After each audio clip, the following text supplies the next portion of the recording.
So hello everyone, my name is Nicole and for today's video, I will continue the discussion about gender studies and queer theory.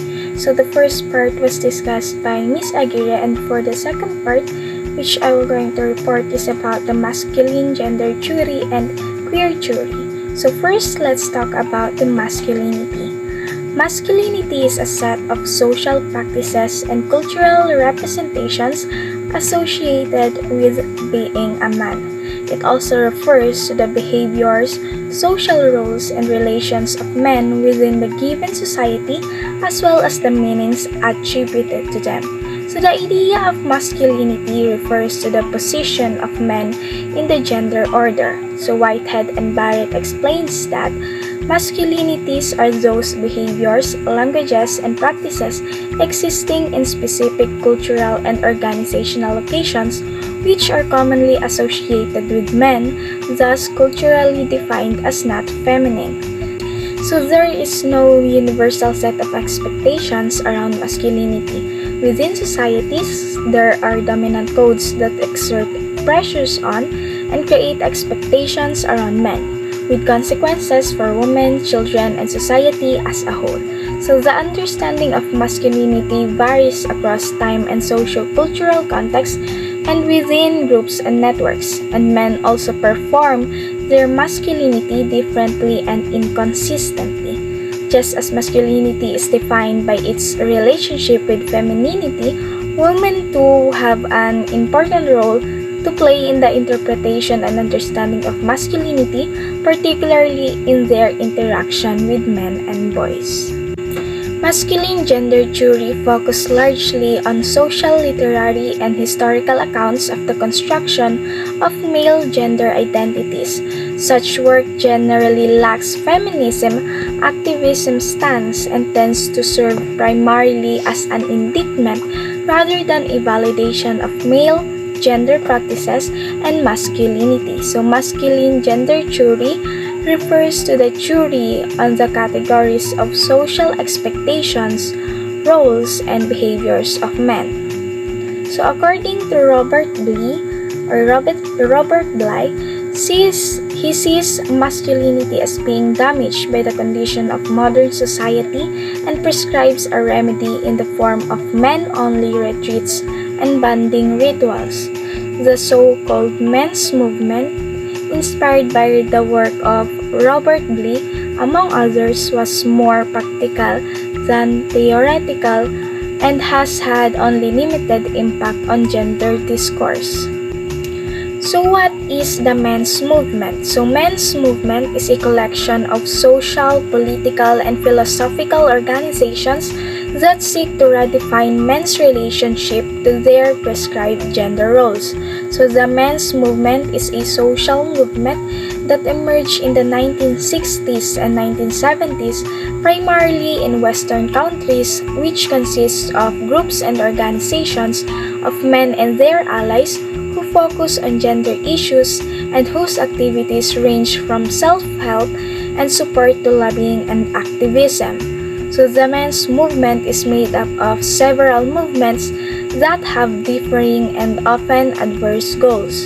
So major components of the men's movements includes the men's liberation movement, masculinism, pro-feminist men's movement, mythopoetic men's movement, men's rights movement, and the Christian men's movement, and most notably represented by the Promise Keepers.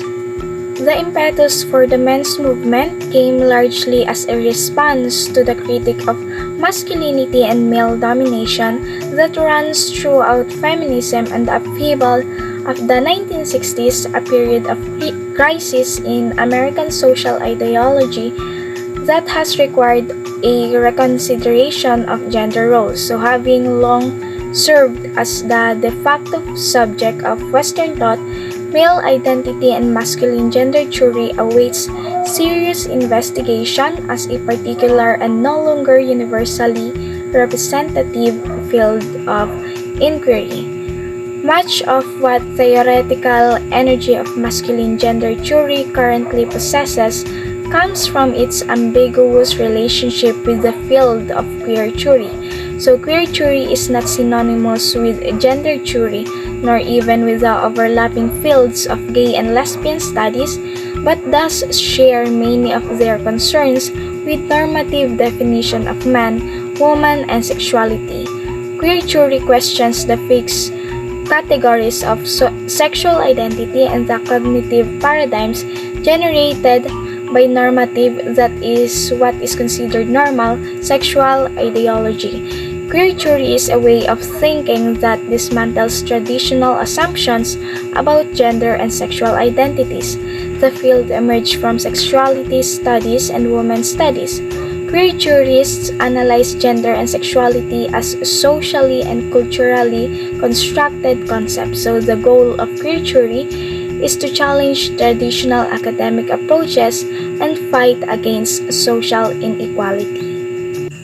To queer becomes an act by which stable boundaries of sexual identity are transgressed or being disobeyed, reversed, mimicked, or otherwise treated.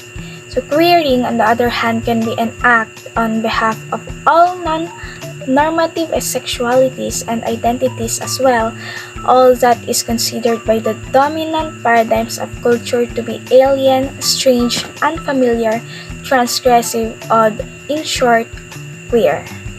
Michael Foucault's work on sexuality said that it was discursive production rather than an essential part of a human, which came from his larger idea of power not being repressive and negative as productive and generative. Michael Foucault's work on sexuality anticipates and informs the queer theoretical movement in a role similar to the way his writing on power and discourse prepared the ground for new historicism. So in other words, power acts to make sexuality seem like a hidden truth that must be dug out and be made specific. So Foucault refuses to accept that sexuality can be clearly defined and instead focuses on the expansive production of sexuality within governments of power and knowledge.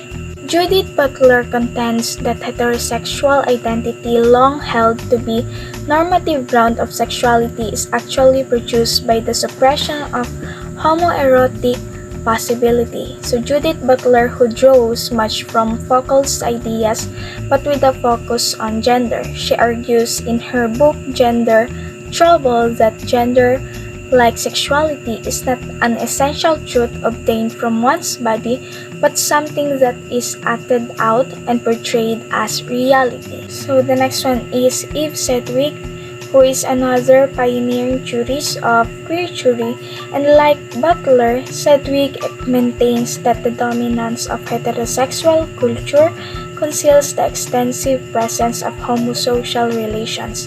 So for Sedgwick, the standard history of Western societies are presented in exclusively in terms of heterosexual identity, inheritance, marriage, dynasty, family, domesticity, population, and thus conceiving of homosexual identity within this framework is already problematic.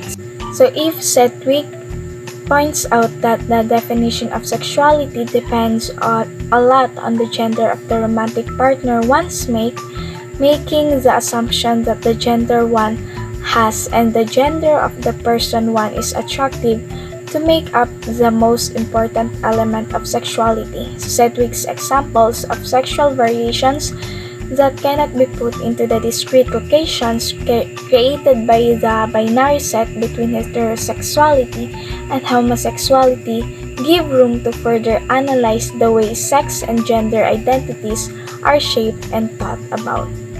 So that's all for today's discussion, and thank you for listening.